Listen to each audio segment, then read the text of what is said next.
মুখ্যমন্ত্রী খোদ রাজ্যের স্বাস্থ্যমন্ত্রী মমতা বন্দ্যোপাধ্যায়, যিনি রাজ্যের স্বাস্থ্য ব্যবস্থা নিয়ে বড় প্রশ্নচিহ্ন তুলে দিয়েছিলেন, তারপর এবার তৃণমূলের ছোট বড় নেতারাও রাজ্যের স্বাস্থ্য ব্যবস্থা নিয়ে প্রশ্নচিহ্ন তুলে দিচ্ছে।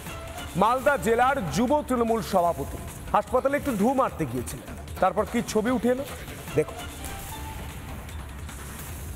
কত টাকা নিচ্ছে ভিড়? কত টাকা টাকা নিচ্ছে ডাক্তার? হ্যাঁ, ক টাকা? কত কত? 200 টাকা ভিজি। 200 টাকা ভিজি।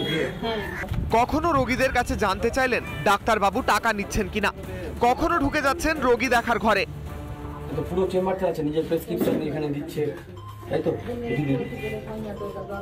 Doctor S Kumar MBBS phone number দিয়ে দিয়েছে আবার কখনো রীতিমতো জেরা করছেন এক মহিলাকে।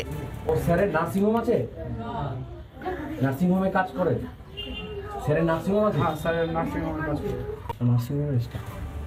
মালদার জেলা যুব তৃণমূল সভাপতি বিশ্বজিৎ মণ্ডল দেখাতে চেয়েছেন মানিকচক গ্রামীণ হাসপাতালের ভয়ানক পরিস্থিতির কথা, আর তা করতে গিয়েই জড়ালেন বিতর্কে।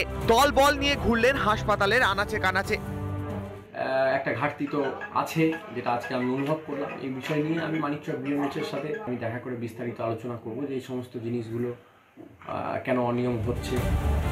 অভিযোগ উঠেছে উন্নত পরিষেবা নয়, নিজের প্রচার করতেই হাসপাতালে গিয়েছিলেন যুব নেতা, আর তা করতে গিয়ে নিয়মকেও বুড়ো আঙুল দেখিয়েছেন তিনি। এইটা ওনার মতো একজন এত শিক্ষিত, এত উচ্চপদস্থ এর কাছে কাম্য নয়। আমাদের এখানে মহিলারাও থাকে, তারা ইমার্জেন্সির সঙ্গে যুক্ত। তিনি ওখানে কারোর পারমিশন ছাড়া ফার্মাসিস্টে ঢুকে গেছেন বা গেছেন, এগুলো উচিত হয়নি। আমি তো মনে করি না যে এরকম অনুমতির কোথাও প্রয়োজন পড়ে।